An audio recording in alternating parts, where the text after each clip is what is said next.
Good morning, everybody. Thank you very much for the invitation to have this short conversation at Peterson Institute. Have some friends here, and always appreciated the work of the think tank. Well, I've been here before, not here particularly, but I've been in the US some 6 months ago, and saying of how optimistic we were about the possibilities of implementing the reforms we announced during the campaign. And I might say that we are advancing at a reasonable speed.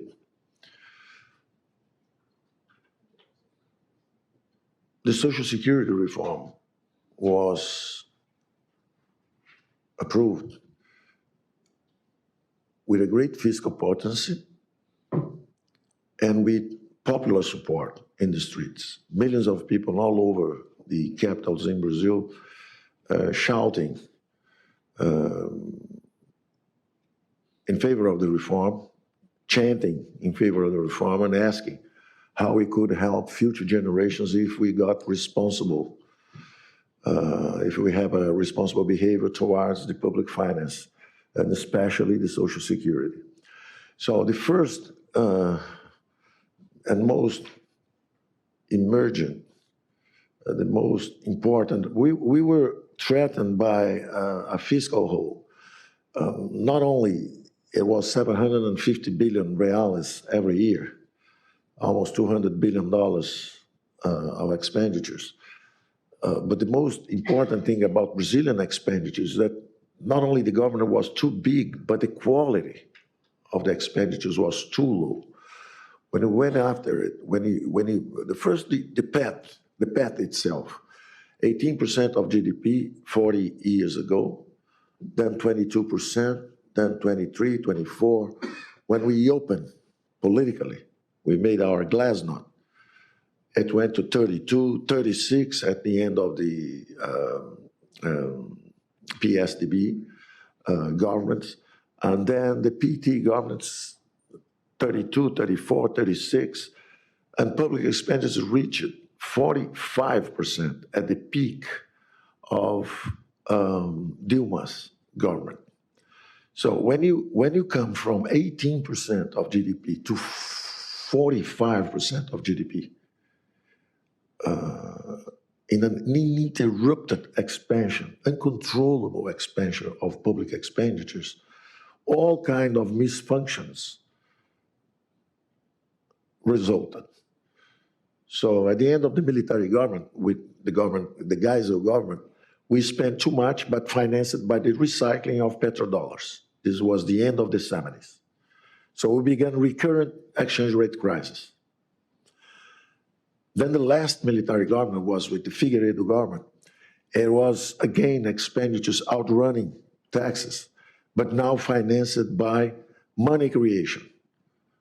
It was an open account in the budget through the central bank, what we call the monetary budget. Banco do Brasil lending money, subsidized money to agriculture, and the central bank monetizing those loans. And then we went to three-digit inflation. Then the civilians came and they frozen the symptoms instead of attacking the source of the problem. Prices were readjusted every year, then prices began being readjusted every month, then every week, then every day. And we run to 5,000% hyperinflation. Then the civilian government has frozen the prices. It didn't work, of course, because public expenditures were running out of control. Then we tried again, this time freezing financial assets, because people used to save for 2 years, then for 1 year, then for 1 week, then for the overnight. Brazil became the country of the overnight savings. Depending on the rate, you renew or not your saving, one day to the other, because inflation was 2,000%. So we did all kind of crazy plans trying to fight this uncontrollable public spending. Then eventually, in the mid-90s, we went for the real plan, a very bright plan on the monetary dimension, but a good economist knows that you need all dimensions. You need the fiscal and the monetary. If you have a fiscal loose and you tight money, you have interest rates of 70%. It's not an example, it is a fact. I was a banker at the time. Very glad to borrow money in the US at 3-4% a year and lend to the Brazilian government at 70% a year, 55% a year, 45% a year, 40% a year. 1 decade and a half of huge interest rates, huge taxes, to finally proclaim the victory against inflation. Internal debt came from 800 billion to 5 trillion reais, $1.5 trillion. Snowball indebtedness in the internal debt dimension. So all kinds of crazy things happen in Brazil because there was no stopping to uncontrollable expansion of public spending. So we knew that the first black hole to be faced was the Social Security. And then we made a major reform on Social Security. And then the second tower fell, which is the second most important expenditure in Brazil, which is interest rates. Brazil became hell to entrepreneurs and the paradise of rentiers. Why to have a company in Brazil? Why to invest in Brazil if you are paid 20%, 25%, 30% a year on your savings? So, like I said, when we began our program, we looked at we knew that we would have to change the fiscal regime. The fiscal regime has to change. We must control public expenditures. So the first tower to attack was 750 billion reais with Social Security. Next year, 50 billion more. Next year, 70 billion more. The thing was an exponential. It was not linear, it was exponential. So when we made this reform, we guaranteed that for the next 10, 15, 20 years, the whole trajectory, the future path of expenditure with Social Security collapsed. It is not exponential anymore. And then immediately long-term rates began going down. And if you calculate what happens to the service of the internal debt, interest payments every year, they collapse 100 billion in just a few months, just because we change into fiscal tight this time. The equilibrium rate of interest changed, the neutral rate. The natural interest rates, like Wixel or Milton Friedman or anybody else would call, here you call it in monetary policy, the neutral rate. What is the neutral rate? So we changed the mix. So the first thing was the Social Security. The second thing was change the mix. Instead of easy fiscal and tight money producing very high interest rates, we put a tight fiscal and an easy money, quote unquote, not easy at all. Just the equilibrium rate collapsed because of the dynamics of the budget for the future. So 750 billion in Social Security, 400 billion. It was our yearly interest rate expenditures. It was $100 billion. $100 billion is the Marshall Plan. So Brazil rebuilds one Europe every year. The Marshall Plan was 8 years, 9 years, 10 years to rebuild Europe. Brazil rebuilds one Europe every year, just paying interest without getting out of poverty, and rebuilding one Europe every year just to service the debt. So not only we spend too much, 45% of GDP, but we spend too poorly. Because the first one, Social Security, a perverse transfer of income to privileged public officers. that received 20, 30, 40 times the minimum wage. And we were assuring through the Social Security these privileges. So we reformed that. When we did that, the second tower collapsed. Interest rates collapsed. Long rates came from 8, 9 to 6. And when you do the accounting, 100 billion less in interest serves next year. It's 3 times the transfer that we call the Bolsa Família to poor families, the 3-income transfer to poor families.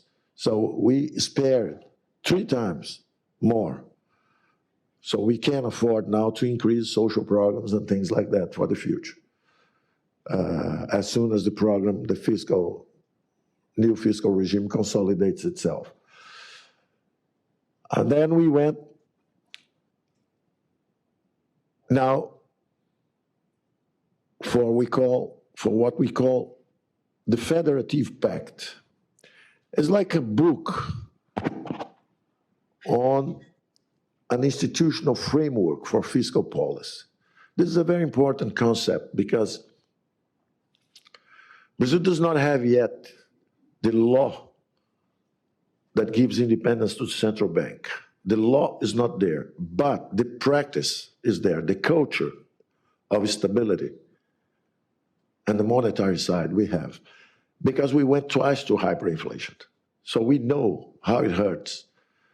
And even a poorly assessed government like Temer, because he was the vice president of an impeached president, so he climbed without political support. He was only 4% of approval and popularity.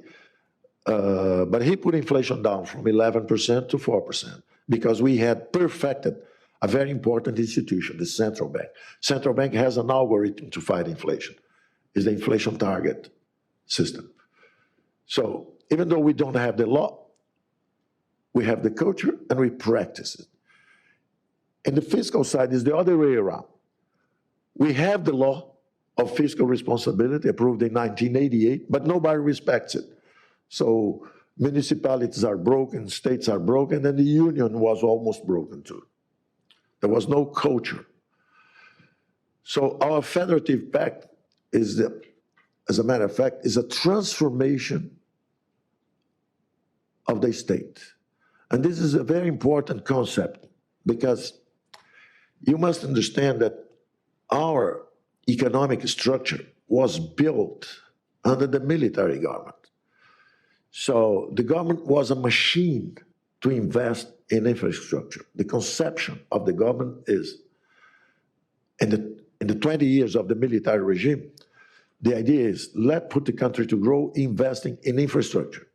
Telebras, Eletrobras, Sidebras, Portobras, Nucleabras, all state companies, pretty much like in China or Soviet Union, you dominate certain single technologies like building dams, hydroelectric powers, roads, and you then create a machine of forced savings and you keep investing. This works for 10 years, 15, 20, 30 years, but then it derails because it does not have the intelligence, the capability to adjust to the future, which is what the US economy has.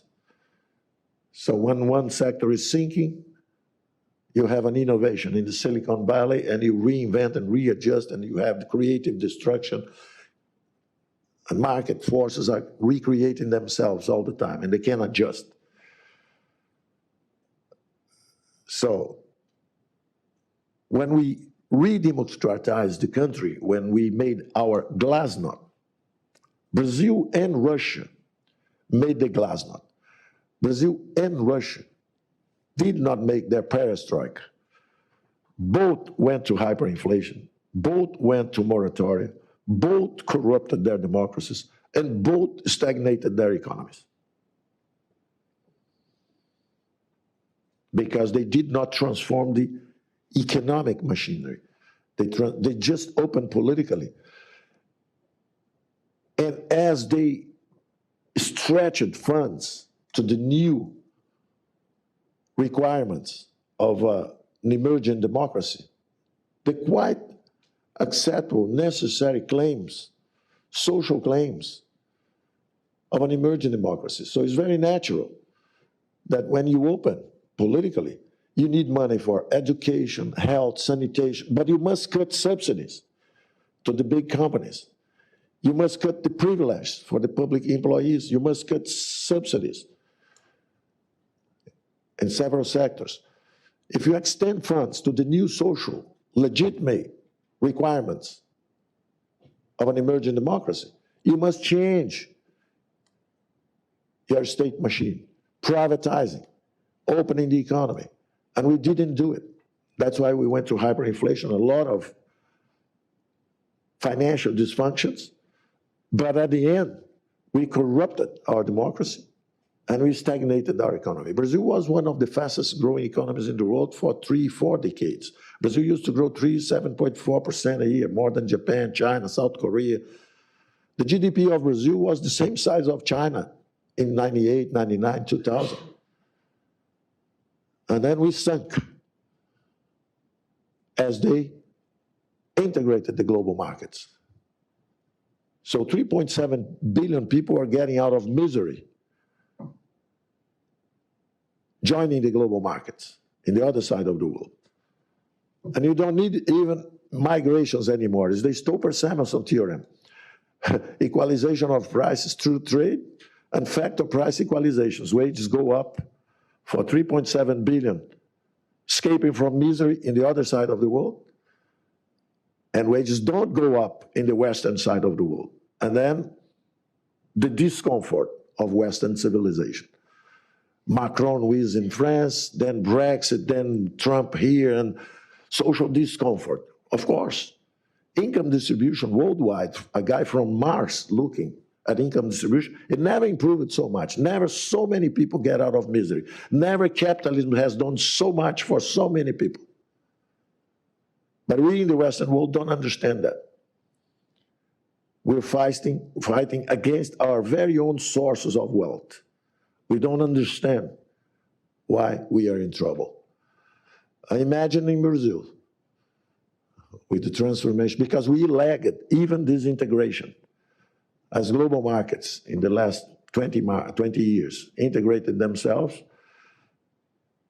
the world economy was growing synchronized, 2005, 6, 7, more than 5%, through trade and integration. And Brazil remained closed for 40 years without effecting its perestroika. So we have a very clear agenda. Social Security was an emergency fixing of the fiscal side, and then let's transform the state. The Federative Pact is a book on fiscal sustainability. It's about the creation of a new institutional framework of fiscal awareness. So chapter 1, we create the Fiscal Council of the Republic, the President of the Republic, the President of the Senate, the President of the House, the President of the Supreme Court, all the guys with his decisions can destroy or sustain financial responsibility. They meet every 3 months, and there is a report on the State of the Union, like you have here. But all the federative entities of the Union. So it's about the creation of a new institutional framework. Chapter 2, let's give these guys tools. They need tools because all the money is stamped. It's quite understandable that in '88, when we wrote the new constitution, after we made our glasnost, because the military spent a lot of money on infrastructure, we wrote down in the constitution, we must spend in education, health. So we indexed all the budget. This was very nice. But 30 years later, is everything indexed? So the Brazilian politicians do not control 4% of our budget. It's not more than 4%. 96% is stamped. So wages go up, indexed. Benefits, social benefits go up because they're indexed. Expenditures in education, they go up because it's indexed. All the budget is indexed, 96% indexed. So they can do nothing. A governor is elected, a mayor is elected. He pushes buttons. There's nothing behind. He just keeps pushing buttons. when you just lift the table and look behind, there's nothing behind. It's just buttons. It keeps pushing. Brazil is run by a software. If they go home and sleep 1 year, nothing happens.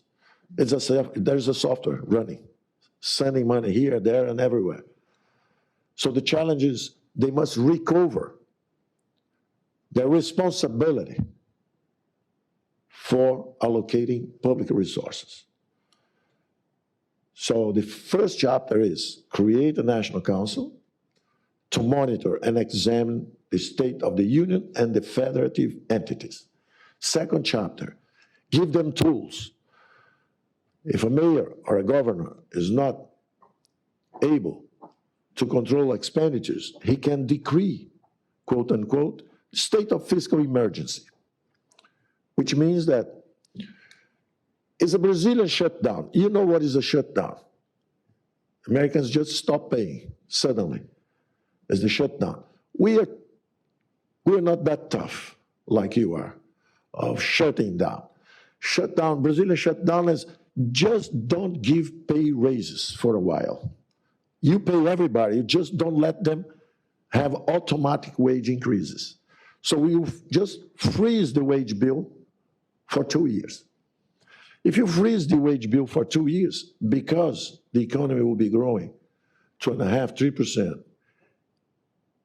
and because there is 3.5% of inflation, revenues go up 8% 1 year, 8% the second. If revenues compounded go up almost 20% in 2 years, no fiscal crisis will take longer than 1.5 years. So Brazil, every entity of Brazil will have mechanisms, tools to control their expenditures. I did not invent this. This was built talking to mayors, talking to governors, talking to the Supreme Court, because they told us, listen, if I could at least control my expenditures here, 1 year, 1.5 years, I'm out of crisis. So we are giving them what they're asking us. And that's why I'm optimistic, absolutely optimistic about the reforms. They don't belong to us anymore. They were embraced by the Congress. The Congress embraced the reforms. They slice it. They're packaging it. They're dividing it. They're sponsoring it. They're building with us the reforms, how to transform the Brazilian state. So this new institutional framework has Chapter 1, the National Council to monitor finances of all entities. Chapter 2, how we can control expenditures. Then we add Chapter 3, how we decentralize revenues. A mayor or a governor not only can control his expenditures, but more than that, he will receive more money. The US is a federation built bottom up. You were 13 colonies, each one building its hospital, its church, its school, its police force. And then you had to fight the British because of the tax on tobacco. And then you create the federal government, the Confederation. 30% of the money is upstairs, 70% is downstairs. If someone gets a gun and begins shooting here, in 3 seconds you have snipers and policemen and everybody, drop your gun now, slowly, and so on. If on the other hand you faint, in 3 minutes you have an ambulance, will take you to a public hospital, and again, you feel the presence of the state. In Brazil, all the money is upstairs. You can shoot up, the police does not come, they are afraid. If you faint, nobody gets, people will help you, but not the state. The public service will not show up there if you faint. So the money is not downstairs, the money is upstairs. The US was built bottom up. Brazil was top down. The friends of the king received pieces of land, the capitanias hereditárias, like we call, hereditary feuds. and all the money is upstairs. So what we'll do, we cannot just get the money of the union now and transfer to state and municipalities. We can't do that. It's irresponsible. But we can do one thing. The most important oil companies in the world went down in Brazil. They looked at the prospects of the pre-salt, and they say there is something around 700, 800, up to $1 trillion in oil to come out of the ground in the coming 20 to 30 years. So our decision was, in the third chapter of this book on the institutional fiscal framework for Brazil, chapter 3 is about revenues. What we'll do is, and we did it already, this year we auctioned 2 fields, and we raised 100 billion reals, $25 billion. It was less than that, because 2 fields were not sold, the other 2 were sold, so we raised 70 billion reals. We'll distribute this money this year, 30%, 70%, exactly like it is today, 70% for the union and 30% for state and municipalities. But next year, all the revenues we have, royalties, auctions, bonuses, all the money, taxes that comes from this oil, we'll transfer 35% to states and municipalities. Next year, 45%, next year, 50%, next year, 55%. So in 8 years, we will reach the new equilibrium state. 70% of all this money coming from the ground and under the sea will be for states and municipalities. So at the margin, we will build a true federation with more and more money being transferred to states and municipalities. So the central government will slow down its growth slowly. And the states and municipalities will grow faster in revenues for the next 8 years. The 4th chapter of this book is the devinculation, de-stamping of the funds. We have 280 funds, specific funds. Funds for, well, I wouldn't give you the list. You would not believe in the list. You would not believe. Because there was always a private pirate, from the private sector, always a creature of the political swamp, and always a corrupt bureaucracy to join together and how to steal public funds. So 280 funds were created. Of course, a major part of these were sound projects, but certainly a good part of it was plain robbery. But it doesn't matter the purpose. It's like Adam Smith. I don't care your real intentions. As long as the market works, you taking care of your intentions, you serve me, it's okay. So we'll make a cost-benefit analysis of each one of those 280 funds. In the next 2 years, some of them will die, some of them will merge, some of them will be discontinued, and so on. So we will devinculate this money. You have very wild cases in Brazil where in a poor city, in the hinterland, 30 years ago, you needed money for education. Families had 5, 6, 7 kids. Then it became in the hinterland of São Paulo, a wealthy city now. Middle class, established, families now with 1 kid or 2 kids. But you stamp the money for education. So you have to buy uniforms for the kids 6 times a year. Every 2 months you have to pay new uniforms for everybody, or you go to jail as a mayor. Because if you don't spend the money that is stamped, you're not fulfilling your social purpose of the fund, which is to expend that money. So the population grows older. There's no kids anymore. There's old people. You don't have ambulance for getting the old people. So a lot of money you miss. You need money for health, and you are squandering money buying uniforms in the other side. This was told to me by the mayors themselves. Please, if you have to keep the money stamped, at least stamp the compound, education and health. Instead of 10% and 10%, please stamp just 20%, because then I can move the money here, at least. So this is the kind of things we are addressing and sending to the Congress. Always remembering, institutional fiscal framework is the name of the book. Chapter 1, Fiscal Council of the Republic, awareness, fiscal responsibility on the major actors. Chapter 2, tools for managers so that you can run and control your expenses. Chapter 3, revenues, more and more of Brazil, less and less of Brasilia. We are not a centrally planned. Well, of course, we are still, but we want to decentralize this thing. Chapter 4, administrative reform. Chapter 5, tax reform. Brazil is an asylum, is a one flew over the cuckoo's nest in taxes. 54 different kinds of tax, they accumulate, it's very, very inefficient. So we'll make a tax reform.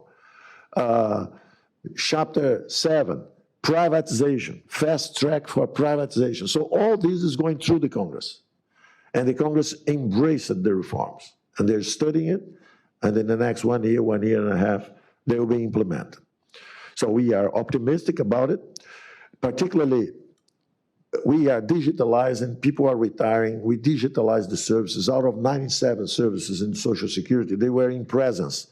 So you would have to get people to put in a truck to drive 100 kilometers to give a proof that you are alive so you could receive the benefit.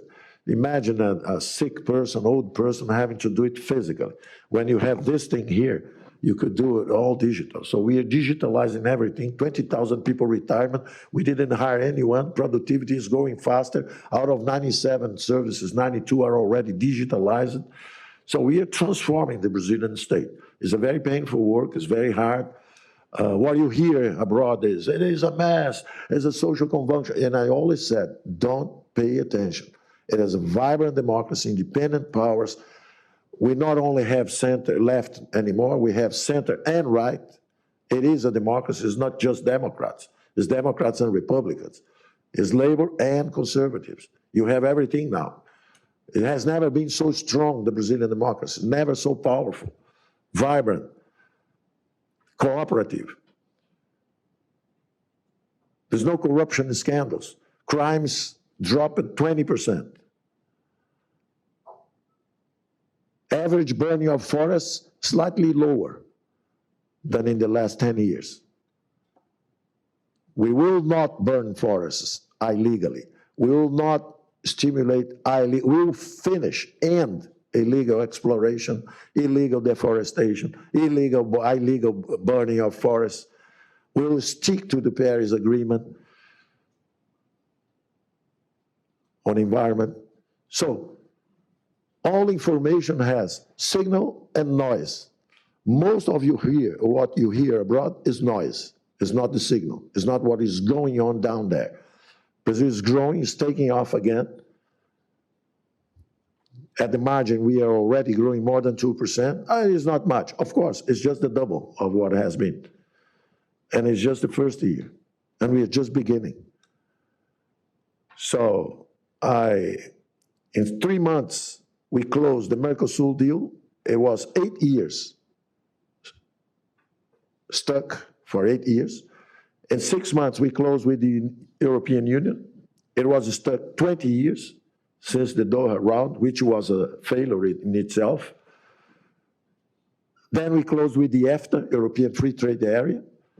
Now we are talking to Japan, to South Korea, and to Canada. China is going to Brazil and sounding us about the free trade area. We are talking to Trump, to Larry Kudlow, to Wilbur Ross, whom I met even before. In our former lives, I met Wilbur Ross. He's a private equity man here. I was a private equity man down there.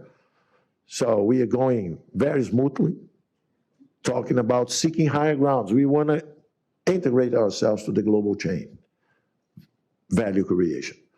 So we have no doubt, no hesitation about it.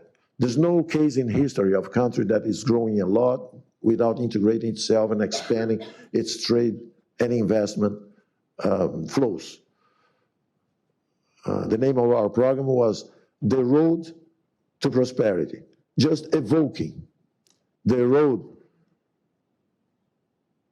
to serfdom of Hayek, which I would call in the new version, the road to misery.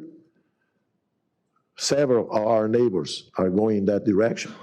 The last register was Venezuela, but there is a big, extensive list of people who play that game. And we put it together with the prosperity through competition. Ludwig Erhard, the guy who rebuilt Germany on competition, opening the economy, lowering taxes, integrating a common area, at that time, the European Common Area market. So that's it for the moment, and let's go for questions. Thank you.